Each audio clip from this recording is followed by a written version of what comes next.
All right, so we can start. We'll be starting with the female reproductive system, and there are quite a number of things to talk about. Then there are also quite a number of things to learn from this female reproductive system. So many things will be funny to you people while we are doing this female reproductive system. The same thing when we move to the male reproductive system. So many things will be funny to you guys.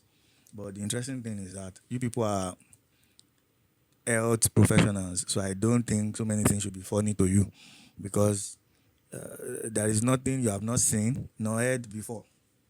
All right. So many of you have seen, so many girls have seen the male reproductive system several times. And so many guys have seen the female reproductive system several times. How several is what I don't know, but let's go into it. Now, the female reproductive system is divided into two parts. We have the external genitalia. External genitalia. In simple terms, it means that external genitals, what you can see with your eyes. That's what we refer to as external genitalia. Now, what you can see with your eyes, people call it vagina, but technically in anatomy, the part of the female reproductive system, the total thing that you can see with your eyes is not the vagina. It is called the vulva. VULVA. That's the total of the structures that you can see with your eyes without using a scope, without inserting a scope into the vagina to check. Okay, so the total of the external genitalia is called the vulva, not the vagina. I hope you have taken note of that. So if you are fortunate or unfortunate as a guy to see a naked lady, then all the things you can see is not the vagina. We call it the vulva. Okay, that's the external genitalia. The question has come out before. The female external genitalia is called A, vagina, B. So it is the vulva. All right. Now, so here is what we refer to as the vulva. Now, this structure you can see here, this is the vulva. Okay, it is the collection of the female, the structures of the female external genitalia. So, what do we have in this structure? We have the labia majora. Labia majora. Labia majora is this part, this part. Let me get something to draw. The labia majora is this part, this skin part. This is the labia majora. So the labia majora is part of the external genitalia. Then we have the labia minora. Okay, so this fold, this part, is the labia minora. It's a skin fold inside the labia majora. Okay, so this skin fold inside the labia majora is called the labia minora, and it's also a part of the vulva, the external genitalia. Another part is the clitoris. Okay, uh, most of you will know the clitoris, particularly those of you that are doing ishekushe. You will know that one. That one will not be strange to you. Okay, so this part is the clitoris, and we have the vestibule. Okay, the vestibule is the space between the urethra and the vagina orifice. When we say vagina orifice, it just means hole. Orifice means hole.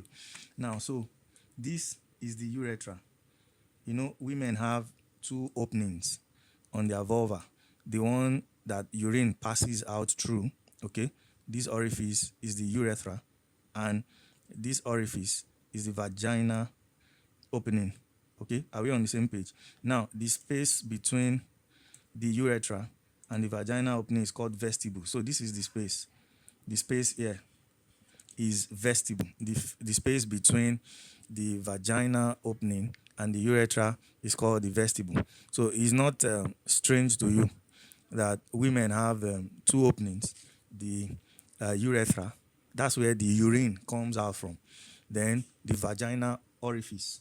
The vagina orifice is just that hole that leads to the vagina. Okay, that's vagina orifice. Um, I want to be a child of God. I don't want to say rubbish. So let's continue. I know that is that rubbish that you want to hear. Oh.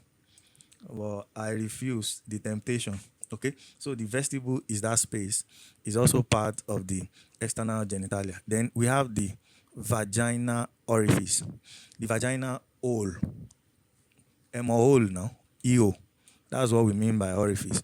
The vagina itself is part of the internal genitalia.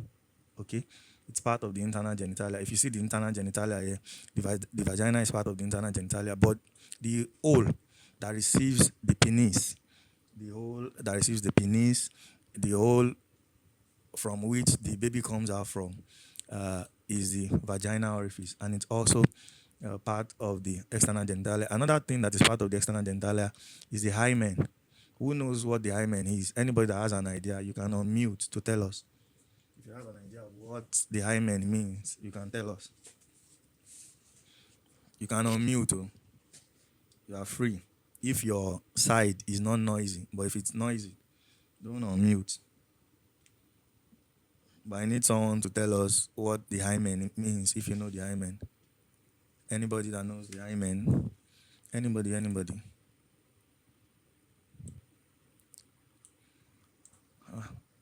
Should I assume that nobody knows? We have females here. You should know the part of your body. Oh. Okay, so this hymen is more or less like a membrane that covers the vagina orifice in a virgin. Okay, the hymen is a mucous membrane that covers the vagina in a virgin. That's the hymen. So it gets broken or torn apart during sexual intercourse or during childbirth. Okay, so that membrane that covers the vagina orifice in a virgin is called hymen. So when you sleep, have sex with a virgin, you will probably break the virgin's hymen. Okay. And now some boys are notorious for doing that. Now, when you break a lady's hymen, it is not called disvirgin. Disvirgin is a wrong English. There is no vocabulary called disvirgin. The right vocabulary is deflower. Okay? So when you sleep with a virgin and breaks the hymen, it is called deflower, not disvirgin. All right? So please take note of that so that you will not uh, disgrace us outside. Some people will be like, Israel or this virgin. No, that's wrong grammar. Okay, apologies to Israel for using your name. But some people will be like, Israel or this virgin. No, it's the flower. Okay, that's the appropriate, that's the right vocabulary to use for that. Now, some people's hymen may also break uh, if they engage in rigorous exercise. The hymen can also break. Okay, but then it is not a complete covering. It does not completely cover the vagina orifice, because if it completely covers the vagina orifice, then the lady at puberty will not be able to menstruate. The blood will not come out. So the hymen still has some perforations. Okay, it has some perforations, some little holes that can allow for menstruation. All right. So okay, then we have the vestibular glands or the Bartholin's gland. What this gland does is to produce fluid, okay, to lubricate the vagina. So, what makes a woman wet during sexual intercourse is the Bartholin's glands, okay? As the reproductive tract is being stimulated by sexual intercourse, the Bartholin's gland will be releasing fluid, all right? It will be releasing fluid to lubricate the vagina, all right?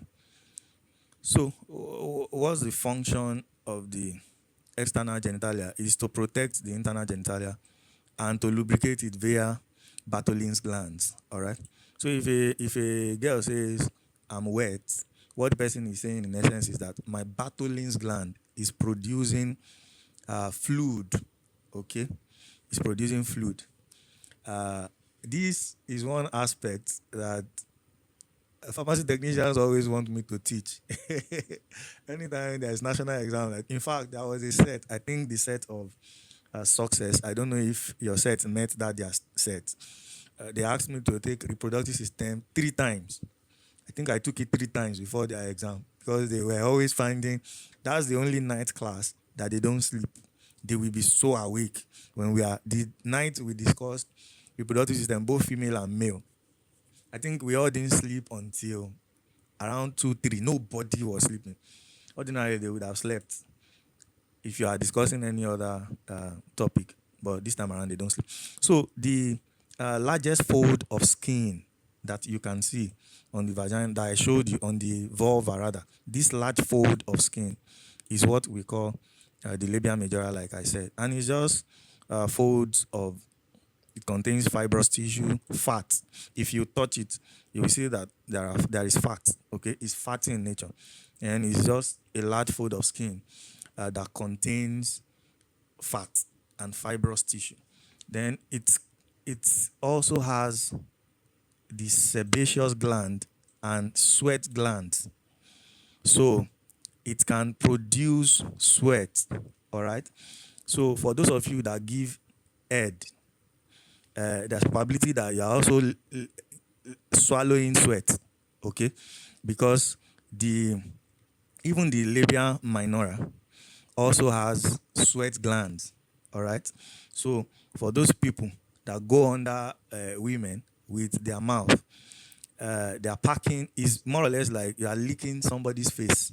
That's the way it is. Because or you are holding my hand, you are also licking my hand because you'll be taking in a lot of sweat into your mouth. Okay. So, but if your partner, when you guys get married, if your partner likes it, why not? It's part of life. You will be swallowing all the debts. Why are you lovers? All right. So, but you know, a musician said, "Emi kini kan, ki ma se kini kan iranu abasha." All right. Now, but technically in anatomy, because that region, the labia majora, labia minora, has sebaceous glands, and what sebaceous gland produce is oil. Okay, the same way you have sebaceous gland on your skin. It's more like human skin anyway. So it produces oil, then it produces sweat. The same thing as the labia minora. The labia minora too has sebaceous gland and sweat glands. Okay. So let's continue. The only difference is that the labia minora is a smaller fold. Please, if you have any question at any time, let me know. Okay. Now, so the vestibule, like I said, is the space between the vagina opening and the urethra opening. That space is called the vestibule. Some people will say they are, and there are a lot of innocent people amongst you here that we should not. Israel, please, how many innocent people are in this Google Meet classroom now? Israel, you need to unmute. Sir. How many innocent Sir. people are in this classroom? Or everybody is not innocent? No. Nobody is innocent. Yes, sir. Thank you very much. So you have given me the go ahead. Now, so we have the urethra opening. They used to call some people Bababang Besi. They call them Bababang Besi because some people will want to penetrate a woman through the urethra opening. We used to call them JJC. They don't know what they are doing. So the woman will now lead the penis to the proper opening. Okay? That no, that's not the opening.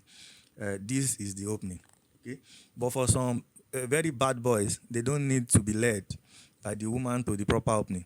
Now, then some people will say that they are squirting. Okay, is the lie of the devil. You are just passing out urine from your urethra opening. That's what it means. All those things, we are just deceiving ourselves. Squirting. Now, it's better you go to the toilet and go and urinate. Okay? All right. Now, so I've told you what the Bartholin's gland does. The Bartholin's gland is why a lady will say she is wet, okay, because it produces fluid to lubricate the internal genitalia, the vagina. Now, the clitoris is equivalent to the male penis. A question like this, you might think we are saying rubbish, but this question has come out before in national. They said, which of the following structure is equivalent to the male penis? So it is the clitoris, all right? You will see that as you are touching the clitoris, it will start right. We call it erection. So it has capacity for erection, just like the male penis. And the reason why it has capacity for erection is because it's very rich in nerves.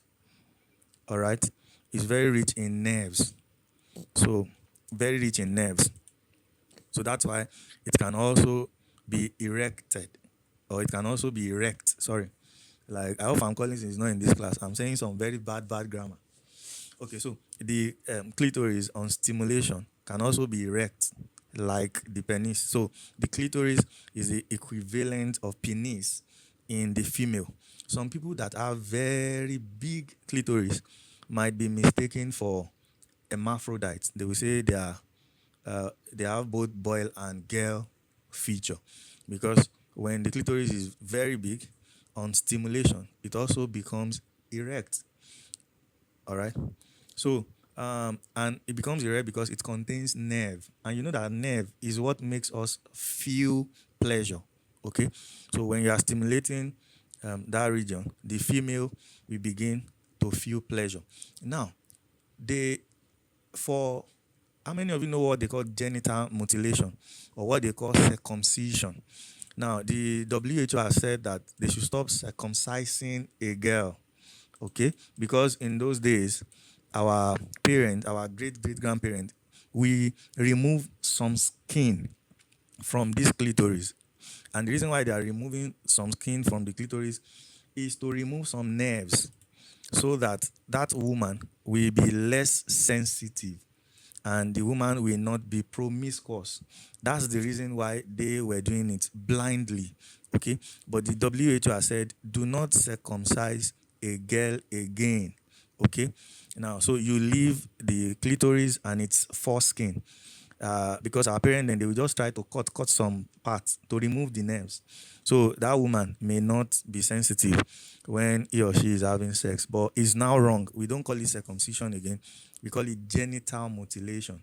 And the WHO has asked us to stop genital mutilation. Do not circumcise a female child. Let them enjoy sex.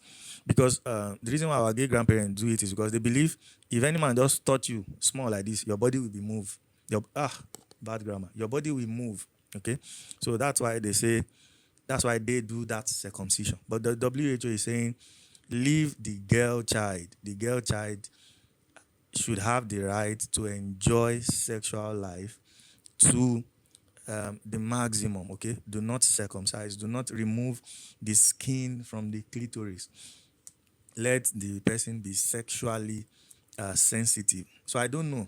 You know now that it may now be possible that the generations of girls that we will now be having will be more sexually sensitive. So maybe that's why we are having more promiscuity. I don't know, but it may not be the reason why we are having more promiscuity. So the clitoris is analogous. It's the same as the male penis. In fact, I think they also say that the labia majora is analogous to the scrotum or the scrotal sac. Okay, so let's continue.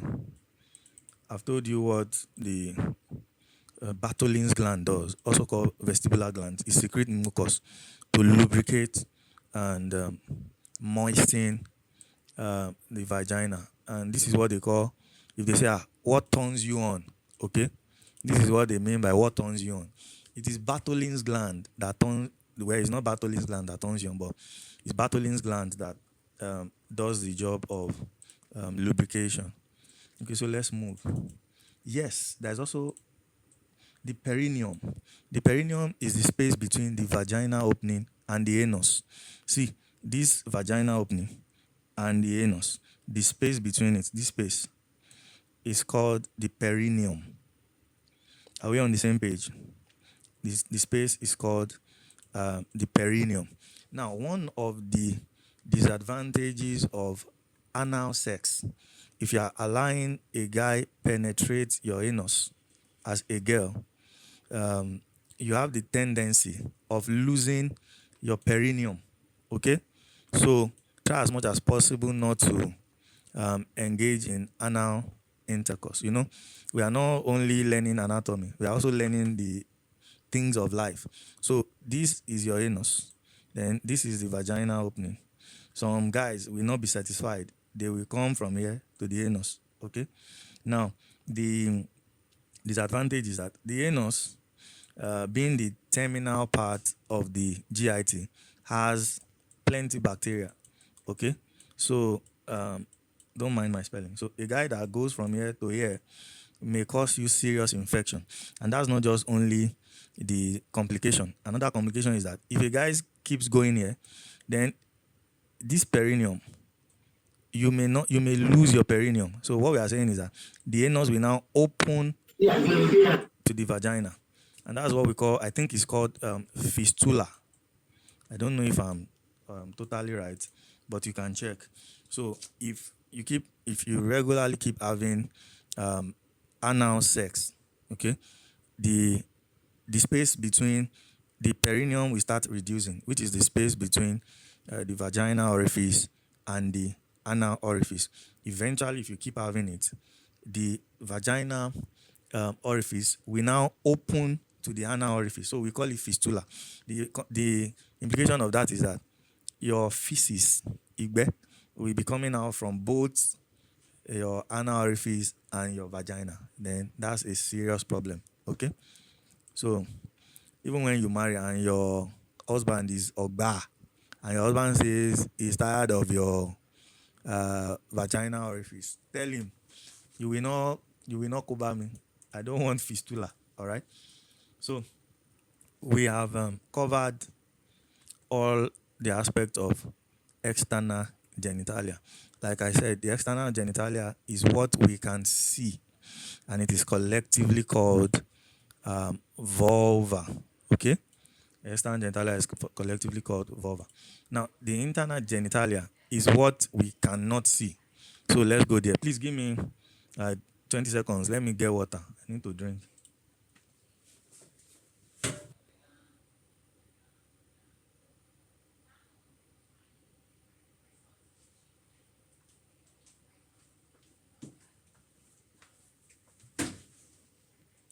Yeah, sorry, my sincere apologies. When you talk, the throat can get dry. Sorry. Okay. Now let's go to the internal genitalia. So, like I said, I told you that anatomically, what you see in when a woman gets naked is not vagina. What you see is the vulva, and the vulva is made up of so many things. Now, you cannot see the vagina except if you use a scope to look through the vagina orifice. Now, so the beginning of the internal genitalia is the vagina. Okay? Okay? Now, so this part is the vagina. This part is the vagina. This part that I just circled is the vagina. Now, there are so many things that are peculiar to the vagina. We have not done tissues. But we try to explain what an epithelium is. Okay, it's a type of tissue. But when we do tissue, it will be clearer to you guys. So the vagina is majorly made up of stratified squamous epithelium. I will tell you the significance of that and why that is like that. Now, regardless of, this is the cervical opening. I hope you can see. And you can see how tiny this cervical opening is. So for those people that used to say they want a man 8 inches 9 inches, kini inches. Those of you that are experts in this thing, okay? So regardless of the inches, a man can never enter this cervix. Be it one kó kéré bí ẹ̀pà, be it 1 inch, be it 2 inches, be it 3 inches, be it 4 inches, all na lie of the devil. But who am I to say what you are enjoying is a lie of the devil? So, but you have to just keep enjoying what you are enjoying. That's all we can say. Now, but the singer that said, I want to use my need to scatter your womb, permit me anatomically. It is wrong. You cannot scatter a woman's womb. Okay? If you are 100 inches, you will not pass the vagina. That's your limit. You can never reach the cervix. Are we on the same page? Because there is more or less like a tiny hole and closure. Okay? Then this is where we call a woman's womb, the uterus. So anatomically, Keith Daniel was wrong when he said, I want to permit me, I'll be killing lyrics. So when Keith Daniel was saying, I want to use my body to scatter your womb, permit me, anatomically, it is wrong.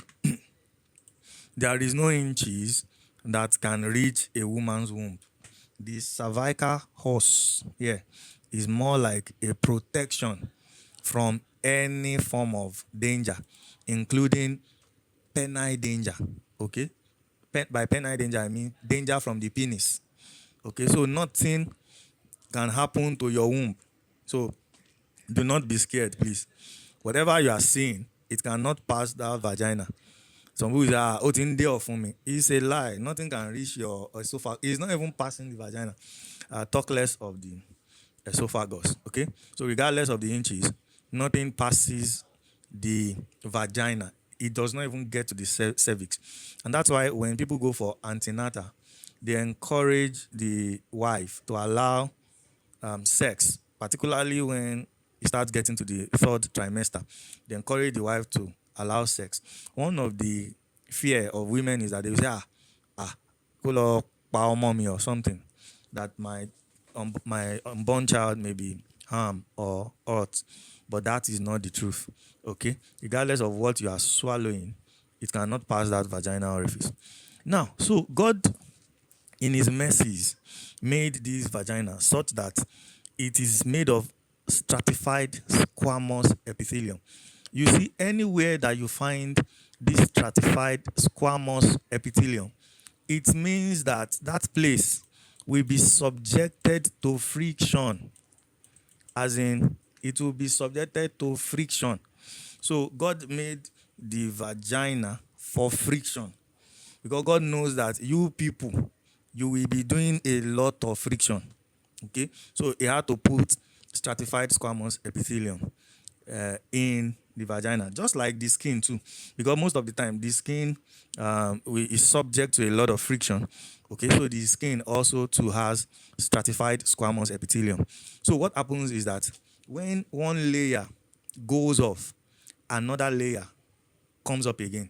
When one layer goes up, another layer comes up again. So stratified squamous means that there is multiple layers, because every time they are putting your back on the ground, one layer will go off, another time, another layer is going on. So God already knows all these things. That's why he now put multiple layer there, so that the layer will not finish, regardless of your ishekushe or our ishekushe. You get?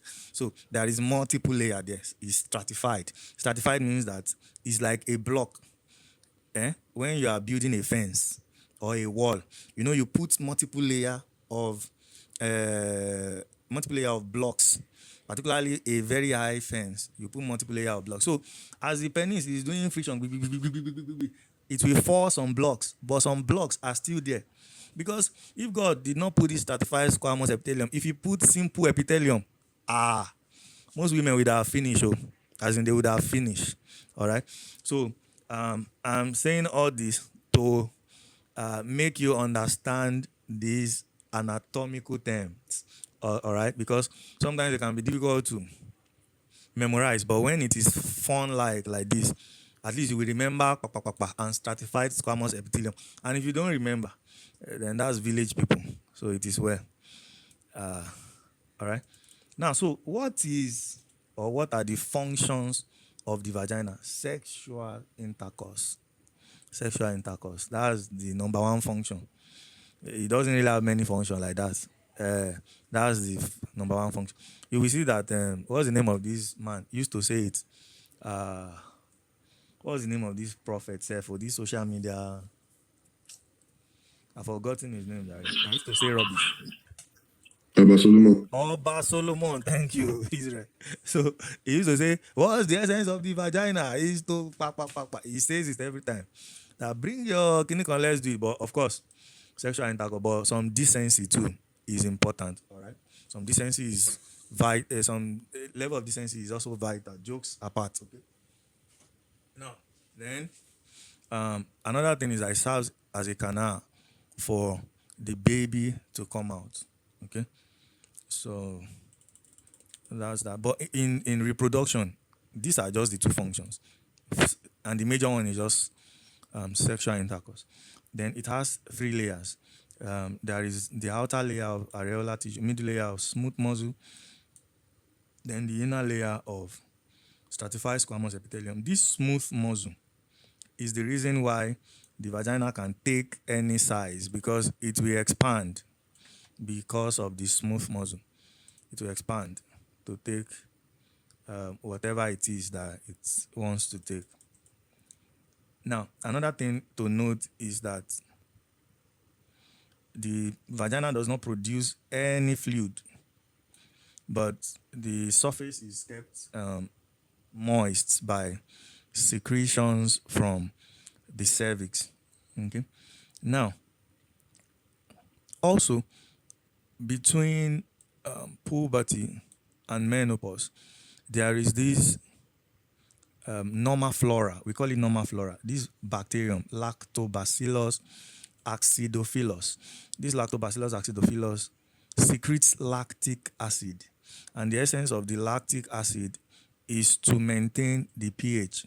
Now, the pH of the vagina is acidic, and it is acidic because of this bacteria, Lactobacillus acidophilus, that produces lactic acid to maintain the pH of the vagina. Okay, for most people selling boric acid, let your kidney can smell nice, kidney can buy boric acid, buy boric acid. Now, because the pH of the vagina is supposed to be acidic, for those people that doge, okay, that's why it's not good to clean your vagina with soaps. Now, from basic dispensing theory, soaps are basic, they are alkaline, they will increase the pH of the vagina. So, if you are using soaps to clean your vagina, you are going to make your vagina susceptible to infections, okay? Because the pH of the vagina is meant to be acidic. Then the soap will also kill the bacterium, the Lactobacillus acidophilus. They are supposed to be part of the vagina, okay? They are supposed to be part of that internal genitalia to maintain the vaginal pH at acidic pH. So you see, sometimes this boric acid can maintain that pH also.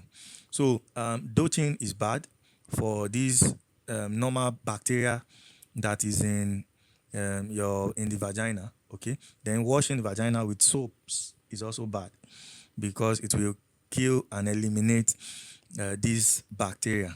All right, then frequent use of broad spectrum antibiotics. Frequent use of broad spectrum antibiotics is also bad. The reason why it's also bad is because it will also eliminate these bacteria, and you may be susceptible to infection, particularly yeast infection. You start having discharge. So some people that are having yeast kind of like discharge, sometimes it's not because they are promiscuous. It may just mean that they have unintentionally hurt or harm their vagina by ignorant practices.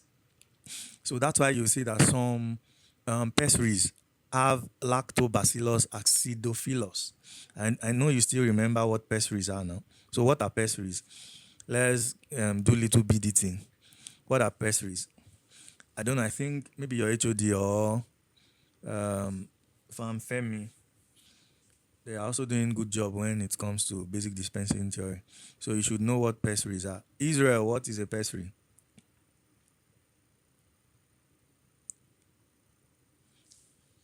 Tertiary are tablets that are used in the vagina. That are insert inside the vagina. Excellent, excellent. You have passed your national exam. Yeah, so that's pessary. Some pessary contain, I know, I think if I'm right, I don't know if Collins is here, but you should have idea is still actively into clinical practice. So I think Clovina, I'm not sure now, has Lactobacillus acidophilus. Okay, Yes. Israel, you want to say something? No, no, no. Okay, so let's move. Let's move. Let's move. So we have said the function of the vagina is to receive the penis during intercourse. Now, scientifically, we say intercourse is coitus. Okay, so if you have seen this series that featured Sheldon, where what's the name? Big Bang Theory. Okay, this guy in Big Bang Theory, Dr. Sheldon, we tell his girlfriend. He will send a message to his girlfriend that um, he's Randy, and he thinks his neuropsychic are telling him to have coitus with her this evening. In a way, he has just used big grammar to say that I want to have sex with you. Okay, so coitus is another word for sexual intercourse. So let's go to the cervix. The cervix is a very narrow part. Like I told you, it's the first part we can see is the external os. Now, and this external os is more like a gate. That's why I said no size of penis can penetrate it because it will gate that region from it. So the cervix has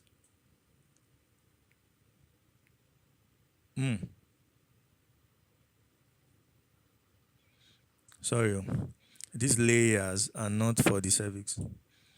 I think these layers should be for the uterus. But let's continue. Now, so let's go to the uterus. I think there must have been a mistake there. Uterus.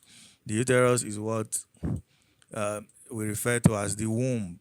Okay, and there are so many idiomatic expressions when it comes to the uterus. Now they will say, God will give you the fruits. There are some people needs the fruit of the womb. Okay, the fruit of the womb is the fruit of the uterus, and it just means that they are believing God for to have a baby or something. Then, colloquially too, like I said, that singer said, "I want to shift your womb."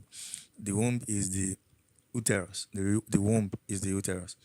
Now, so what happens in the uterus? Okay, the uterus has like three layers. We have the endometrium, which is the inner layer. We have the myometrium, which is the thickest layer, and it's made up of muscle. Okay, then smooth muscles. Then we have the perimetrium, which is the outer layer, and it's a serous layer because it's more or less like a peritoneum. Okay, you can also find peritoneum in your GIT. Now, the reason why you will not understand some of these things is because we have not done epithelial tissue, or else when I say peritoneum, you will understand. So, but just know that the uterus has three layers: the peritoneum, which is the outer layer, myometrium, the inner layer of muscles, then the endometrium. Now, so what happens to the uterus? The uterus has a major role to play in reproduction, and the role starts from the menstrual cycle. Okay, now the menstrual cycle is actually when the endometrium sheds off. Okay, that's when we say a woman is menstruating. It's like the endometrium will peel off, and like we said, is the inner layer. So there is no way to peel off and you will not see blood. Now, so that's why ladies bleed during menstrual cycle. But let's go into the details. Now, so when a girl reaches puberty, the hypothalamus we start making GnRH.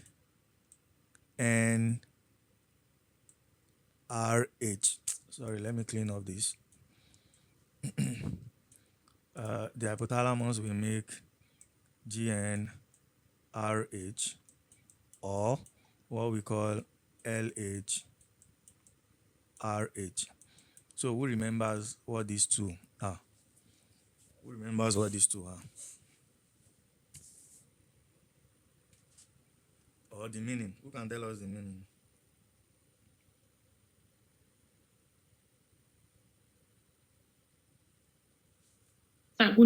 Gonadotropin releasing hormone and luteinizing hormone releasing hormone. Excellent. Yes, excellent. 100%. That's what they are the same thing. So it's either you say GnRH or LHRH, they are the same thing. Gonadotropin releasing hormone and luteinizing hormone releasing hormone, they are the same thing. Now, so this hormone will work in the anterior pituitary. Okay? So the anterior pituitary will produce FSH. Okay? Now, this FSH, it will go to the ovaries and cause the maturation of follicles. You know, like I told you, a woman is born with all the eggs at birth. A girl has all the eggs at birth, but they are immature. So we call them follicles or primordial follicles. They are there in the ovaries. So at puberty, there will now be pause. I don't want to use big grammar. The hypothalamus will now start making GnRH and LHRH or LHRH, which will stimulate the anterior pituitary to make FSH, follicle stimulating hormone. So when this follicle stimulating hormone is made, it will go to the ovaries to stimulate the maturation of the egg. So it usually works on 1 or 2 eggs per month. So, but typically it's just 1 egg per month. So when this egg matures, it will now come out from the ovaries to the fallopian tube. So let's see. Now, this is your ovary. At puberty, your anterior pituitary will produce FSH. The FSH will come to this ovary and ensure the maturation of a follicle. Follicles are usually immature eggs. So when one of the follicles mature well enough, it will be released here. It will be released here, okay? And find its way to the devil is a liar. And find its way here. No, I'm trying to look for the fallopian tube. Oh, man, see trouble. Where is the fallopian tube? This is not. Okay, this is the fallopian tube now. Why am I disturbing myself? Sorry. So, this is the fallopian tube, this place. The matured egg will be released into the fallopian tube. So when it's released into the fallopian tube, I think after the FSH ensures the maturation of the follicle, it is not the FSH that releases the follicle. It is the luteinizing hormone. Okay? So the anterior pituitary will now produce luteinizing hormone, and the luteinizing hormone is what triggers ovulation. It is the luteinizing hormone that triggers ovulation. There is something called ovulation kit. For those that are looking for babies, they sometimes use this ovulation kit. And basically what it contains is antibody for luteinizing hormone. Is it antibody? Are we going to call it antibody? But what it contains is a substance that can detect luteinizing hormone. So it will tell you that luteinizing hormone is now is now very much in your body. So that time that luteinizing hormone is much, we call it LH surge. That time is the time that ovulation will occur. And if you meet with a man, there's a higher chance of pregnancy happening. Okay, so note it is the FSH that causes the egg to mature. Okay, then what causes the release of the egg is the luteinizing hormone. So the luteinizing hormone will trigger ovulation. All right. Now, so this is what happens. The menstrual cycle is about the ovary, the uterus, and all. So what happens to the uterus? The uterus has to prepare to receive a fertilized egg. So that's why the changes also affect the uterus. Now, let me tell you what happens. When a egg is released during ovulation by increase in luteinizing hormone, LH surge, so this is what happens. It stays in the fallopian tube. Now, when it stays in the fallopian tube, if you have sperm, then the sperm will fertilize, excuse me, the sperm will fertilize the egg in the fallopian tube. So fertilization takes place in the fallopian tube or the oviduct. Okay. So after fertilization, maybe a day or two after fertilization, the fertilized egg, which is also called the zygote, we now move down to the uterus to be implanted. Okay. So that's what we call implantation. It will now be implanted in the uterus. So part of the things that happen to the uterus is that the uterus, the endometrium of the uterus, has to be prepared to receive the fertilized ovum, a process we refer to as implantation. So this is everything that happens in the cycle of a woman. So all those bleeding that you are seeing every month, this is what is trying to happen. The process of your follicles maturing in the ovary, it's being released, then the endometrium of your uterus being prepared for pregnancy, and if there is no pregnancy, it will shed off as menstruation.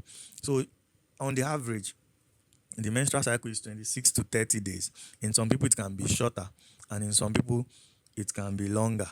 Okay, but it should not be too short, and it should not be too long. That's what we usually say. So, like I said, the fertilized ovum, also called zygote, is implanted in the uterus, and the endometrium nourishes this embryo. Okay, the muscles of the uterus, the myometrium, we expand to accommodate the embryo or the fetus. If pregnancy occur, then if pregnancy occur, there will also be the placenta, and this placenta is the link between the mother's circulatory system and the fetal circulatory system. So what it does is that circulatory system involves the blood carrying oxygen and nutrients around the body. So the placenta supplies oxygen and nutrients to the fetus. So now, when there is pregnancy, the placenta produces progesterone. And what progesterone does is to inhibit uterine contractions.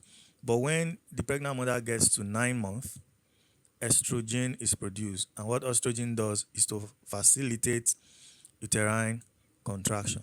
So let's keep it this way. What makes, when a woman is pregnant, what keeps the pregnancy from falling is progesterone.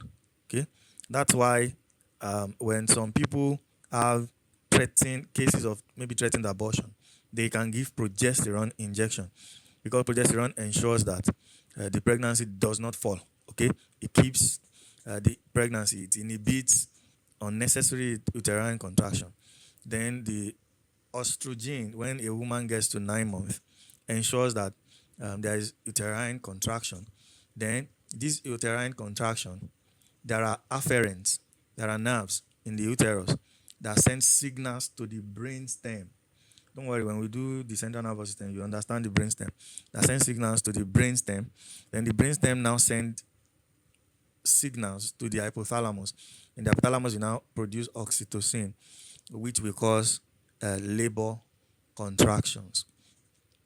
I think we should stop here so that we don't rush it, so that you can fully understand. And are we going to be able to continue tomorrow? Yes, I think I have time tomorrow evening. Do you have any question? I don't want us to rush it. We would have completed it, except if you want us to complete it, but I think it's better I just take it in bits. Then I will now merge all the videos so that the video will be one. What do you think, Israel? Anyone, sir. Okay. I should not even be asking. I should be asking the girls because we are doing their system. I can only ask you when we now do male reproductive system. Okay. I don't know my own personal. If you have a contrary opinion, you can. If you want us to continue, but I personally think that we should pause here and continue tomorrow. So we'll finish the female reproductive system tomorrow. Like I said, do you have any question? If anybody has any question, you can ask. I'll be ready to answer any question whatsoever. Okay, so like I said, please do all you can to cooperate with your head of department. He's really trying his best to ensure that you guys ace your exams. Okay. Nobody, I've not seen any HOD that will say that let tutorial start now. It's very early now. This is still April. Even if I was around, I will not start any tutorial by this time. But I think he's just trying all his best to ensure that you guys come out in flying colors. And I think he also deserves to be appreciated for that. So we'll continue tomorrow, guys. Have a splendid night rest. Don't worry, regardless of the pace, we are going to complete this thing. Anatomy is not hard. We'll complete it completely. Then, if you want me to still send this video and not merge it, I can work on it tonight and forward to you. So at least you can listen to what we have done. All right. See you guys tomorrow. Have a splendid night rest.